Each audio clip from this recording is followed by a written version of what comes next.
Alors on est à J-4 avant les élections en Israël, troisième du nom évidemment en l'espace d'un an.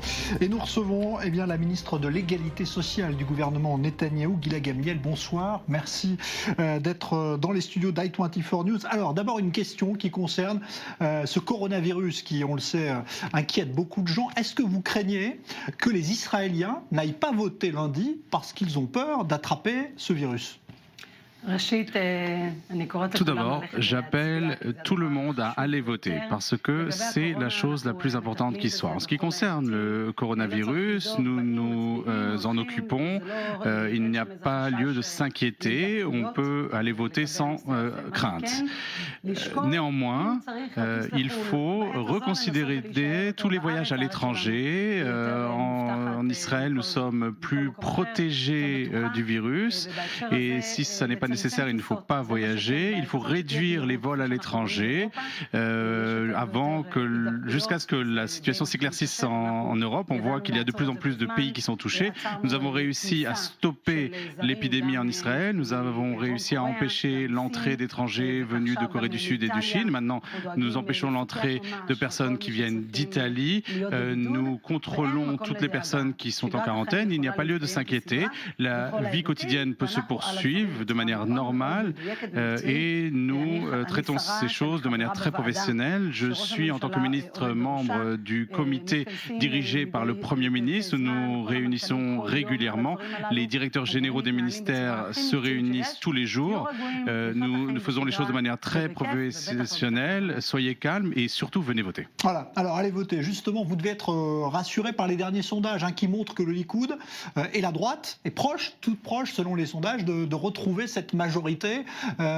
Pourquoi est-ce qu'à votre avis ça monte là maintenant ? Alors, tout d'abord, je suis présidente adjointe de la commission électorale, du comité électoral de Likoud.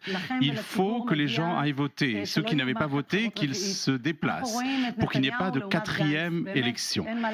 Nous avons vu Netanyahou face à Gantz. Il n'y a pas de comparaison possible. C'est le meilleur Premier ministre qu'on ait jamais eu. Et bien que ce soit sur le plan économique, de ses relations avec les pays voisins. Vous voyez que tous les dirigeants étrangers viennent en Israël et c'est pourquoi je le dis de manière très claire, il faut donner à Israël et à ses citoyens les moyens de poursuivre cet élan. Il y a deux possibilités. Si vous voulez un gouvernement de droite fort dirigé par Netanyahou, ou vous pouvez vouloir un gouvernement de Gantz soutenu par la liste arabe commune, ce que nous ne voulons pas. C'est pourquoi le plus important, c'est d'aller voter, de faire valoir votre voix, de votre droit de vote. Vous vous occupez de l'égalité sociale. On n'entend pas beaucoup, ou alors c'est moi qui l'ai mal entendu, mais on n'entend pas beaucoup Netanyahou parler de social dans cette campagne. Vous ne regrettez pas, vous, en tant que ministre de ce secteur-là, que ce ne soit pas un sujet plus présent, alors que c'est quand même quelque chose de très important pour les Israéliens ? Vous voyez que nous avons beaucoup de défis à relever. Il y a l'Iran, il y a le Hezbollah, il y a ce qui se passe dans le sud du pays face au Hamas, les organisations terroristes qui nous entourent. Maintenant, il y a le coronavirus et tout cela a aussi pris beaucoup de place dans le débat. Il y a les thèmes économiques et d'ailleurs le coronavirus risque d'avoir des conséquences sur l'état de l'économie israélienne et pour l'heure, ce sont les choses pour lesquelles les Israéliens veulent avoir des réponses. En ce qui concerne l'égalité sociale et tout ce que nous avons fait, toutes les choses très positives que nous avons faites pour réduire les écarts au sein de notre société, nous avons réussi beaucoup de choses. Nous avons le taux de chômage le plus bas qu'on ait jamais eu dans l'histoire d'Israël. Le Premier ministre Netanyahou a augmenté le salaire minimum de près de 1000 shekels. Comme on voit l'économie israélienne, on voit la réussite formidable du Premier ministre au cours des 10 dernières années, la manière dont le Premier ministre a mené cette économie par rapport à ce qu'on voit dans d'autres pays comme en Europe où la situation est beaucoup plus difficile. Il faut continuer cette croissance et le seul moyen, c'est d'aller voter et de soutenir le Premier ministre. Mais certains vous disent aussi que, justement, peut-être parce que l'économie va très bien, le coût de la vie va aussi très bien ici, c'est très cher. Les Israéliens se plaignent de ça. Qu'est-ce que vous leur dites ? Qu'est-ce que vous allez faire si Netanyahou est réélu ? Est-ce qu'il y a quelque chose que vous allez faire en priorité ? Bien entendu, le Premier ministre a présenté un plan économique qu'il a l'intention de mettre en œuvre. Quand l'économie est forte, nous avons des fonds disponibles.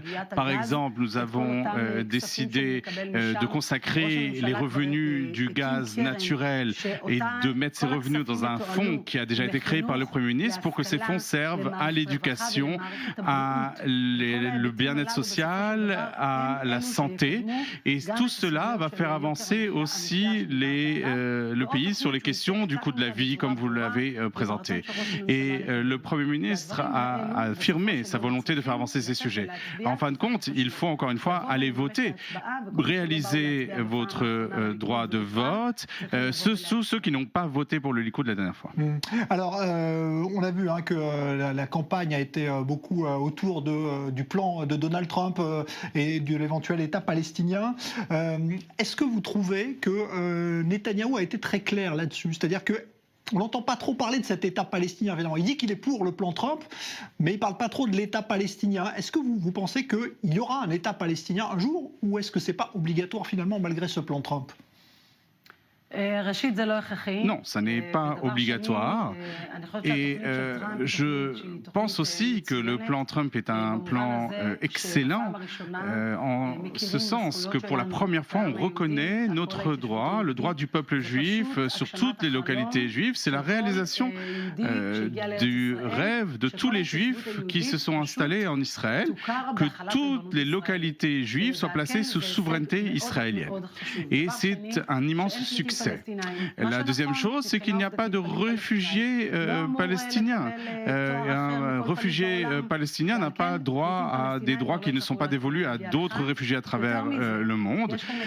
En outre, il y a la question de Jérusalem, Jérusalem qui est notre capitale unifiée éternelle, qui est reconnue dans ce plan comme la capitale d'Israël. Et voilà, ce sont des réussites sans précédent. Si les Palestiniens acceptent de respecter toutes les conditions qui sont citées dans ce plan, et si les Palestiniens se montrent enfin sérieux, eh bien, on pourra négocier, on peut voir sur quoi on peut négocier. Il y aura un dialogue qui se créera entre l'État d'Israël et les Palestiniens.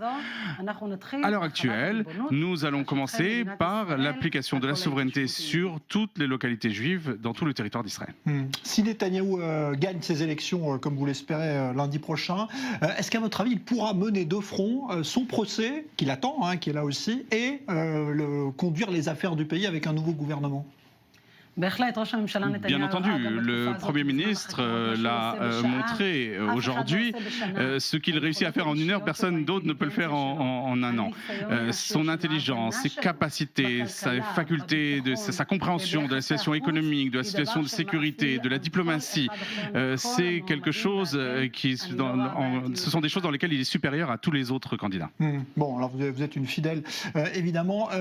Vous avez, en tant que femme, vous trouvez qu'il y a assez de femmes au sein de la liste du Likoud et du gouvernement? Vous n'aimeriez pas quand même que là-dessus Netanyahou fasse un effort?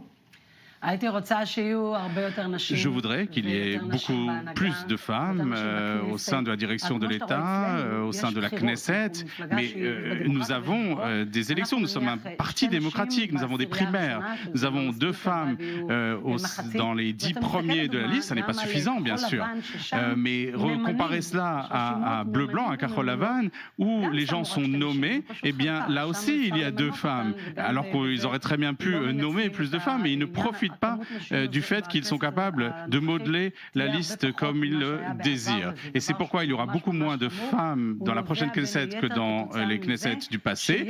Et c'est très grave et cela vient du fait qu'il y a de plus en plus de gens qui sont nommés dans les listes de manière arbitraire. Et c'est quelque chose qui porte atteinte à la démocratie, il faut le changer. Bon, en tout cas, voilà, vous êtes confiante, on est à quelques jours là, du scrutin, vous avez retrouvé la confiance, vous pensez qu'il n'y aura pas de 4e élection?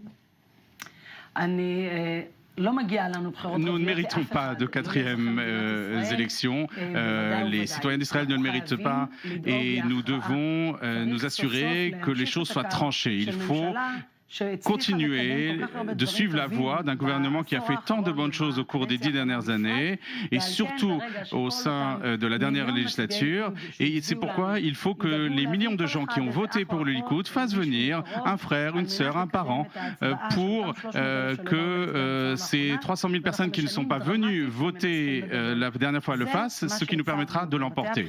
C'est notre but au sein du comité électoral du Likoud et je pense que nous allons y arriver. On voit déjà le changement de tendance dans les sondages et avec l'aide de Dieu, lundi soir, nous verrons le résultat. Eh ben, on espère avec vous en tout cas qu'il n'y aura pas ces 4e élections. Merci beaucoup Gila Gamiel, ministre de l'égalité sociale du Likoud et donc du gouvernement Netanyahou. Merci d'être venu dans ce studio.